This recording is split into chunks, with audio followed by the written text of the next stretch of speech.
Hello, everybody. This is Dark Knight 316, and this is the Round Table Podcast, episode 13. I'm with Robert Wheeler Gaming here. And so what'd you bring us to drink this time? Some very cold energy drinks. So I got Ultra Fantasy Ruby Red. I don't know if you can see that. Yeah, there we go. Yeah. See it? And then I got the Nas. This is Sonic Sour on there. And of course, we're not endorsed by Monster Energy, but Good. if Monster wants to endorse us, just, you know. And we actually got new mugs this time. So we got some Knott's mugs. Yeah. Mine's a Pony Express. And then mine's this Butterfield Stagecoach. So we're gonna be drinking it out of that today. Let's test it out. Have we drank a different energy drink in every episode? I think so. 13 different types. I think so. That's good. I mean, comment if you've seen which ones we drink, and maybe you can list them and let us know, because that'd be interesting if it is. Cheers, Maytay. Oh, Cheers, and look how green that is. Mine's green. like a red. I don't know if I could get that, but or a pink. Smells like a grapefruit. oh, all right. The first story, It's sour. yeah. The first story we're talking to is our retro corner. So basically, what have you been playing? That's a retro game, not like a current game. Death Stranding. You've been playing Death Stranding, yeah. That's your retro game. Yeah. Well, I've been playing Grandia 1 for that collection, the one that comes with 1 and 2. And what have you been playing? So I just recently finished Final Fantasy VIII Remastered. All right. Well, I got opinions on that one. So well, with my Grandia, I'm almost have the platinum. I just got all 18 mana eggs, beat all the optional dungeons, and so I just have a few parts left up on there where I faced Gaia and all that stuff at the end, and then I think I get, because I don't think you can beat Ball, so you have to forge like a hero sword or whatever, and I think I get that, and then I'll be able to as get it. as fans of our podcast probably know, we're a bunch of old farts and have been doing this playing gaming for over 30 years. We've been gamers. So my question to you is, from when you first played this game back when when you were just a younger little Dark Knight to now, what are your thoughts? Well, the beginning half of the game, excuse me, beginning half of the game, I remember completely. And I remember parts of like the ending and whatnot. But like a lot of this middle stuff and the optional dungeons and like the other team members you get, I don't remember any of that. So like there's this one part where you're falling out of a ship and you have Fina with you, and you're like, oh, we're gonna die or whatever, and then your other two teammates come with the stingray. It's a flying stingray and comes and picks you up. I don't remember that at all. No. And so I'm like, how does this make any sense? A flying stingray, like. So I'm for like, like okay, nostalgia wise, is this a game that you remember of like it's still interesting to the point because you played it like 30 years later? Because the thing about this game, like I think you played through the game, beat it completely, like when we first got that game, and never played it really again until now. And so we were supposed to do that speed run, but then you flaked out and then ended up you ended up didn't want to lose to me because you heard about my platinum journey through retirement, which catch that video. So that's what you heard. Well, from what I remember, like I think the nostalgia of it was just that, because this game is like a okay game. I wouldn't have excuse me, I wouldn't have probably like played it again unless we were doing our journey. Probably would have taken a while, because from what I remember from when I first played it to now, it's like the experience isn't the same on there. So it's completely different, because like in this one you have to like you gain levels on the weapons, and you can use the weapons and like gain different skills based off of whatever level your weapons are. Yeah.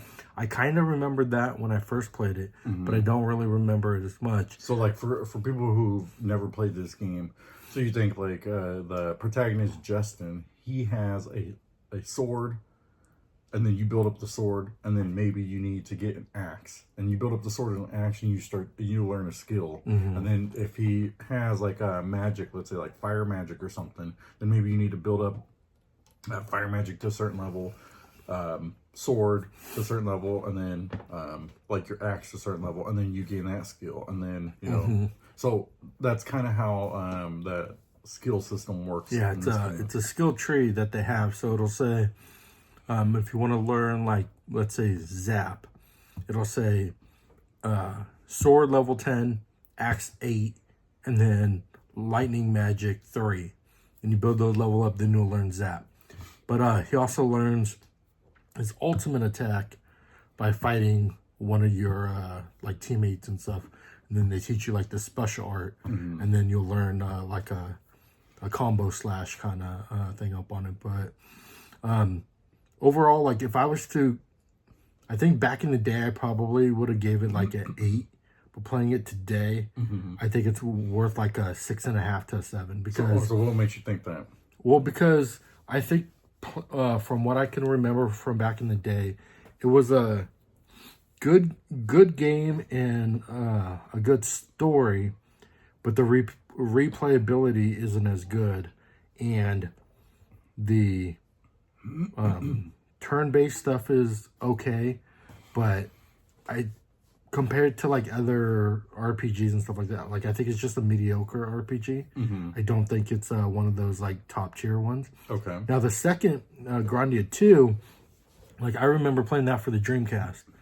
So But I very rarely played it on but like, Dreamcast. I vaguely remember the story on there, and I vaguely That one's remember probably gonna be better. vaguely remember the characters on it, but I know I had a better time on it when I played on the Dreamcast.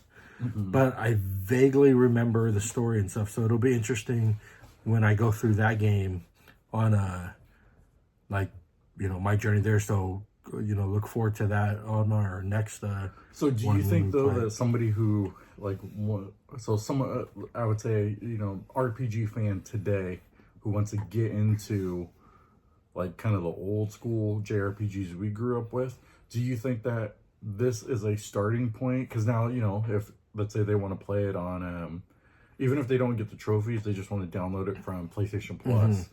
Do you think it's a game that it's a good starting point for them? It's a good game to play. It's just it's mediocre, so it's not going to be like your Final Fantasy where it has like a super compelling story, because basically this whole story is that Justin's family is like a descendant from like an old civilization that was founded back in the day. Okay. And then Fina and her sister are like angel type people that are supposed to like destroy the world up on there, but they have a change of heart on there. And so that's basically the story. So you go through it all and you discover, like, Justin discovers his origin on there, and then Fina discovers who she really is and stuff like that. And then General Ball, he just wants to take it so he can make a utopia that has him as the ruler up on it, because he can't be ruler without it. But he used, because you find a Gaia sprout, and he absorbs the Gaia sprout so he can get stronger, and then that thing is taking him over to make a utopia. So like he has kind of like a cloak on, and then you fight him, and then he takes his cloak off, and he has these like arms that are like plants, and they're making the arms there, and then those have like a mind of its own, and then he's like more powerful and stuff like that. Don't you find it interesting though that it's like these are adventurers and they're just kids? Like, you think of like Star Ocean too. They're just kids. Like, we grew up, and you think it's like our age demographic that time we were playing it. We were just kids, and it's like you can relate to the story much better because you're like, oh yeah, I'm Justin's age, or I'm Sue's age. Yeah. Well, the crazy part about the game is they have generic names. They do, except for some of the characters on your team, they don't. but like your main character and Justin, like the little girl that's with him, like that's just a generic name. So when you're playing like an RPG, having that generic name, it's weird because when you play Final Fantasy, it's like, you know, like a long, glorious name kind of thing like that. You know, or you know, Cloud. Yeah. Or Edge and Yang and, you know, like that kind of stuff like that, where having a basic name, you're just, and you can't, you know, name it whatever you want. It's just with the name. And what a good part about this game is it's fully voice activated. Now, what was it always? I don't think it was like that. I think it was just this remaster, right? Because I don't remember. I don't remember it being fully voiced back in the day. I mean, you guys could tell me if it was or not, because I don't remember it being fully voice activated. So this could have been in this remaster. And I have a pretty decent memory of when playing those games. I don't remember. And that's why I said decent. Or if it's like voiced, it was only like certain parts were voiced up on there, or like the because like the FMVs, the full motion videos back in the day, like those were fully they voiced. Would have something to kind of test that out on the PlayStation. And so like when you play this one and they go into those ones, those are all voiced up on there. But I can't remember the regular characters being voiced on there. That's what I'm trying to like. I'm trying to picture it in my mind of what Justin sounded like when I played as a kid, but I can't. No, I can't remember that. So, and he's just a kid that wanted to go on an adventure and ends up getting his adventure going. But see, and that's what's funny though, is because like a lot of RPGs, it's like, oh, an adventure, or there's some kind of class system, or it's some kind of like, tragedy happened. Yeah, or I was weak and I want to be strong, and like things like that. That's what makes it, and that's why, in my opinion, like you see a lot of that, but I think it makes a good RPG because it's always like in this case, Justin wants to become adventurous, but his dad gave him this, he has a stone, and then all of a sudden the stone can activate these.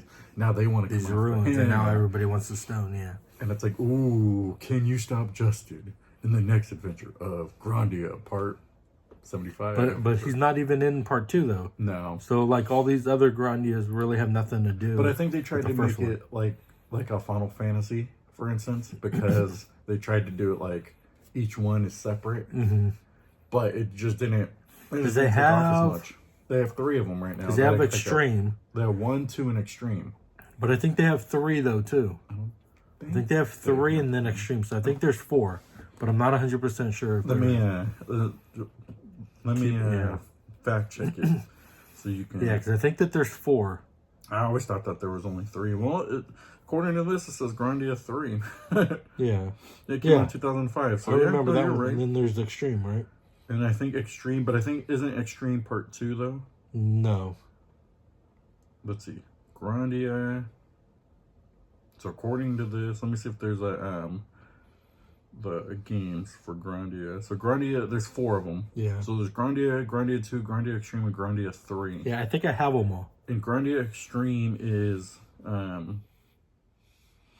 don't remember this one. I've never played it. Maybe they see what they need to do is they need to release like this, because Square Enix published this one. Yeah, well, I mean, same with like Wild Arms. They need to release 4, 5, and maybe don't even begin to Wild maybe Arms. the Ultra Code F, which is the remake of the first one, and then they added new characters, and now it's for the PS2. I have to go and complain about Wild Arms, so yeah, well, anywho.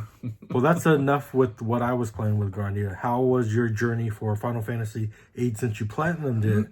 And is it what you remembered back in the day when you played it? And also, do you remember Omega Weapon being hard or easy? So here's the thing: is like, I'm gonna be honest. I don't remember this game. When I first played it as a kid, I remember I beat it, things like that. But I think you just got through the nostalgia of like, oh, Final Fantasy VII just came out. Oh, 8 came out, and I'm loving the Final Fantasy series. As somebody who's a fan of Final Fantasy, I don't think this game was as good as I remember it. Is it better than Mystic Quest? I mean, well, that's a whole different story for Mystic Quest and things like that. But yeah. Well, like you gotta start off by thinking like in Final Fantasy VIII, like the story. They're all at school. Yeah, but like I'm always pushing the story and things like that, and they're not that. The story isn't that good because you gotta think like they go to like a school which they consider a garden for like the seed that's prestige, but all they knew everybody as kids because they were orphans. But because they junction the GF, they can't remember that part. So that's why they can't remember. That's why they can't remember that they knew each other from this orphanage that Ida ran, or Adia, or whatever her name is. Like she ran that, and they don't remember that because when they got the GF, they all knew each other. Which I was like, okay, that's kind of. So were they required to have the GF, or no? They didn't. They weren't required to have it, but the GF was just something that they wanted because they wanted to get stronger and things like that. And so the more that they used it, the less that they would could remember. Like this part of their childhood. But then you get this flashback, and then you start seeing Laguna, and then Laguna story, and him going into kind of the whole part of needing to, his flashback and his time. His was like the future and the past and stuff like that. His was the past of what happened, like leading up to the events of where you get to in the story, and then there's a future part where the boss Ultimisia wants to come from the future to the present to like take over a body of Edith Adele, to take her body, who Renoa also has, can kind of hold the sorceress in there, and who's in the present. And it's like the story is just convoluted to the point of you didn't need half Final that Fantasy stuff. VII is an easier story to think. But I think though, because Final Fantasy VII, for Final Fantasy VIII, of course, is booking between two. Now I can't say 9 is great, but I would say 2 good games. I wouldn't even say 7, but you get my point. It's like you have Final Fantasy 7, which was really good. Then you came to 8, which kind of went downhill to go back up for 9 and then get into 10. But I think 8 changed up because of the junction system, and so you got to think like you think in there was like no magic basically. No, but like in Final Fantasy 7 you had the materia, and then that's how you learn magic and things like that. Like you had your MP, all that stuff. Whereas in Final Fantasy 8 you had a junction system, so you had to junction the GF and then be able to attack, draw, use items. But in order for you to get magic, you had to draw magic from that. And so you only had a certain amount. So you can only get a certain amount of magic. But then you take that magic and then you junction that magic on one of your stats in order for you to be able to like gain stronger. So which one do you think has a harder story to explain? Final Fantasy 8 or the whole Kingdom Hearts timeline? I think they're both in there with kind of the whole story is I don't know, because and I think about it too, like with Squall, people will talk about how bad of a character it is. I think the thing with Final Fantasy 8 is I think that a lot of the characters were poorly written. If like I'm looking at it honestly, because I don't think that. Yeah, because Cypher wasn't that great of a antagonist against Squall. Whereas Sephiroth was the one that But even Squall, crazy I think the problem that they had though was because there's not really like a backstory that they could, like you think of Final Fantasy VII, for instance, with Cloud, his backstory and things like that, how well written it was between Cloud and Tifa, and then also when you're looking for Barrett, like how well his story was written. Where it's like the rest of these guys, it's basically like we're all for orphanage. Oh, we junction GS. We don't remember this. We're like highly class soldiers now because we're in Seed, and now we're gonna go fight. And it's like there wasn't really a backstory well enough to be able to determine like. Still to this day, I don't know what Laguna's relationship with Squall is, and I beat this. Well, that's supposed to be his dad. Like, is it? It didn't really. It's supposed to be his dad, and then you saw his mother. But the mother looks like it was. She could have been Renoa's mother. So it's kind of like to this day you still don't get, because they didn't explain it well enough. And I think even like when the game came out, you got to think. Like 10-year-old me, I'm like, oh, this game's cool, but I still don't. Well, you know why everybody liked Final Fantasy VIII so much? Because it came with a demo disc for Brave Fencer Musashi. So Brave Fencer Musashi, everybody bought. just to play the demo. That's another Final game Fantasy I 8. need- And I need that to come demo was just that spider stage where the spider's coming after you. And that was all. But see, and one of the the things demo. I think about this game too is because, like, the class I really like are the monks, but I did not like Zell. I thought Zell, he was, for one, I didn't like his, you have to do the button combinations. Like, even Well, that's how you had to deal with, Sabin or Edgar or but whatever? his was much easier to do it for Sabin. But I felt like Zell, like, even his character wasn't that good. Like, compared Don't you have to do that with Tifa? Tifa, you have to do that as well. But it's like, even with Tifa, I don't like the button combinations because I can't remember half that stuff. But his was it was like, oh, you could basically just hit the 2 buttons and you could waste max damage for everybody. My favorite character, I think, in that game was Quistis. She was actually, I think, my favorite. The Blue Mage. Yeah. Well, you're talking about button directions. Then how did you deal with Legend of Legaia? Legaia see, 2.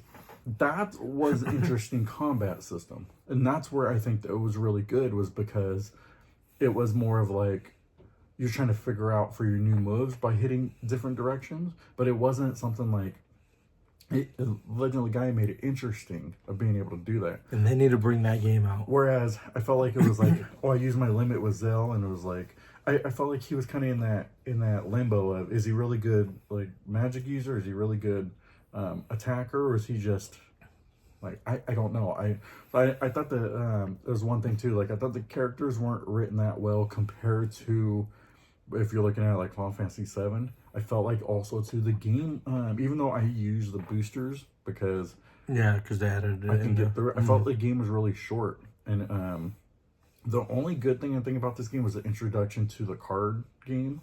I thought the card game was good, but the card game came with too much like rules. You had to like, oh, this area only uses these type of rules, and this area, that's where I felt like it was kind of like, really, like, come on. But it was interesting though, because you play as much of this card game, and then you could take those cards, refine them into like items or things that you need to build up, because you got to think like, you have no armor, you just have weapons that you need to build up, that you get stronger and you learn different like summons or something like that. So you gain those things that you need to do, but overall, like, but that's where I felt like it wasn't that good for. Well, do you think that your nostalgia glasses were removed from when you played it as a kid to now? Because do you think it was better when you played it as a kid I think it was than better. it was now? Yeah, I think it was better when I played it when I was a kid, because I think even during that time, because I played, like, we still have our collection of RPGs, but we played through like every RPG you can possibly think of, and every single one of them was fun. But now, you know, you're getting Like older. playing it over, you're like, wait, how did I like this one? Yeah, because that's the thing too. Like I said, I'm a big fan of Final Fantasy, but I can like objectively look at the game and be like, this game's terrible. Like same with like Final Fantasy 4. It was like, oh, it's the best up on the. But It when you still is play the it- best. But when you play it again, you're like, wait, this is super short. Like it seemed longer when we were kids playing that game. And that's the thing too. So building up and Final everything. Fantasy 8 took me about 35 hours to platinum. So I got about 35 hours in the game to be able to platinum. I think I think there was only 2 really hard trophies in that game. One I think was Omega Weapon, and then one I think was Ultimecia, of course, was the last boss. Hey, what's Garfield doing here? How was Omega Weapon? Well, a couple things, because Omega Weapon, if you didn't, I felt kind of a couple things. Omega Weapon, if you didn't like start off the battle correctly, he could take you out. But because of the boosters, you can cheese it to the point of, so like what I did was I used a 3-time booster, and then they have the ones for the limit break, and I could just limit break before he would even attack. So I did that the whole time without even having to put any items to help with defensibility or anything like that. So Because you get the full ATB every time, right? yep, at With the full booster. time. And when they attack, if they go over the max damage, then you're, let's say, you die.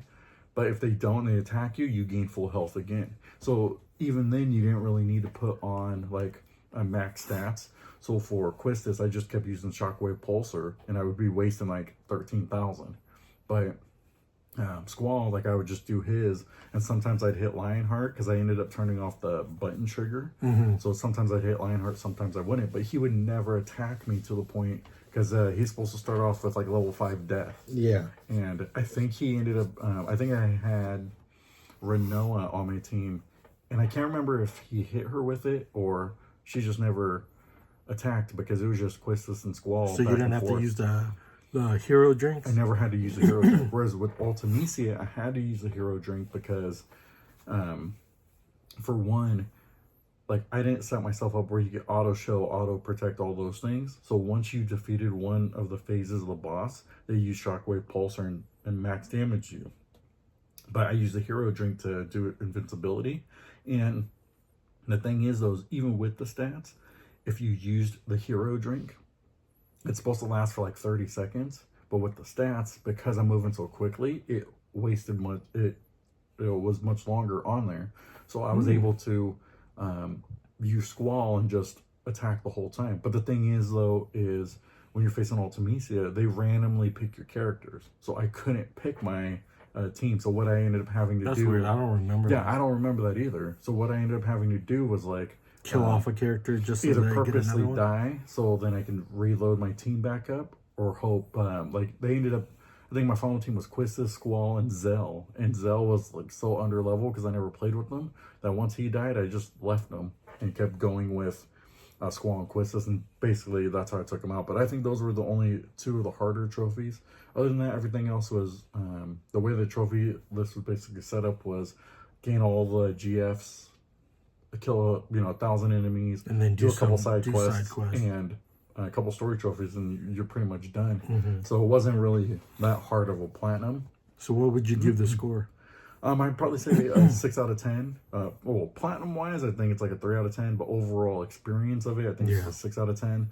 I don't think, like I said, comparing it to today, this game isn't as good as what I remember. So I'm glad I'm finished with it. Hopefully, I can jump into 9 and start getting. Is that going to be the next one that you're going to play, or are you going to go strictly to 12? I think I'm gonna try 9, see if I could get back into it because I played it like a year ago. So I'm gonna see if I can get back into it. If I can't, I'll probably jump into 12. But right now I've got like 4 RPGs I'm playing at the moment. So and are they all retro or some are more modern? Well, so I got Yuden Chronicles. I'm playing Grandia. That's more modern. Grandia. Retros. I'm playing. That's retro. And then I also have I just started Octopath Traveler, That's a retro. Well, which. I'd Well, say I mean, modern. considering if you want to, depending how modern it is. Yeah. I mean, it could be retro because it's last generation.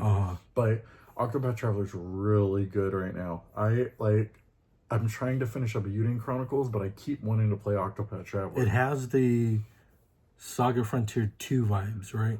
Where it's like you select which character you want to play as, and then you get your team and everything like that. Yeah. But see, that's how it was with Saga Frontier 2. The thing is right now is like I started off with Thief in that game, and then right now I got the basically the girl I got on my team. It's like Pokemon; she could capture the enemies. So like, I'm enjoying walking around just capturing enemies and trying to see if I can like kill them real quick and stuff like that. So like I'm early on in the game, but I gotta finish the Yuden Chronicle, so I gotta get myself back into wanting to finish that up. But it's just hard, So I'm thinking I probably will go and play Grandia 2.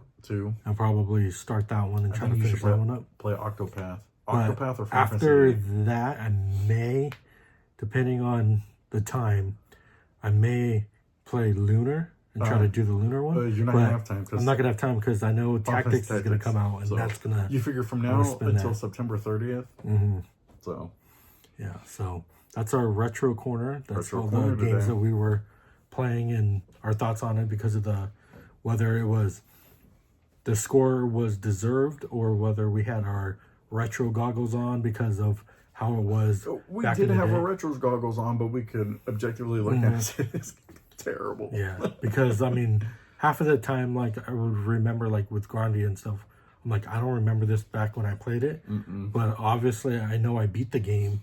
So yeah, I know I remember went through you it did all, beat the game, but I'm like, I don't remember half of this stuff. Like the middle stuff, I don't remember. But the beginning and the ending, like I remember that That stuff. game from when I started out to like like where I'm at currently, I don't remember any of that stuff. I don't remember being like captured in that prison. And I don't remember. I remember being Like, captured. I don't in the remember prison. ever like I beat the game, but I don't ever remember that. I remember as far as that part where you're trying to get Fina for the like second time or whatever. Yeah. That's pretty much it. But Well, that was our journey. That's good there. I'm Dark Knight 316, and this has been the Roundtable Podcast, episode 13. You can find Robert Wheeler Gaming. He does his weekly roundup videos. He does his Journey videos. Platinum up on there. collection videos. His collection video. He just in the process of doing your Final Fantasy one. Yeah, I'm still working on it. I needed a little bit more edits, but it's basically I'm doing like a kind of like a retro rewind because I just finished 8, so I want to talk about an old retro game and my thoughts on it, kind of like what we did here. Yeah. Of whether or not like the game's worthy to play in 2025. So check that out. Hopefully, I'm going to try to get it up tomorrow. It's my goal. Couple things I still need to do, but audio's a little off, but happens sometimes. So yeah. So thanks for watching. Thanks for watching, guys. Don't forget to like and subscribe so we can do more of these videos up on there. And always remember, never stop gaming. keep gaming, guys. God bless you. Thank you. Thank you.